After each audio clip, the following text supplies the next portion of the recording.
You'll want to make sure your Apple device is up to date with the latest version of iOS. To find out, tap the Settings icon on the home screen. Open General, and then tap Software Update. You should see a message letting you know if your iOS is up to date, or if an update is available. This may also be a good time to turn on automatic updates for future needs. Now, it's time to activate pairing mode.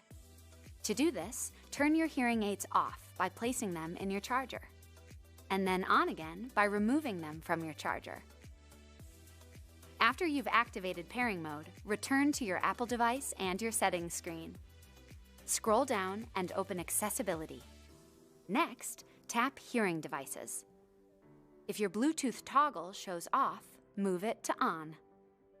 If you look under MFI hearing devices, you should see your hearing aids appear, labeled with your name. When you see your hearing aids, tap the name to pair. A permission pop-up will appear for each hearing aid if you have two, left and right. Tap Pair for each. Remember, only one set of hearing aids can be paired at a time.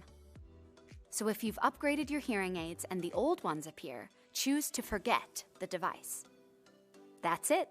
You've successfully paired your hearing aids to your Apple iOS device.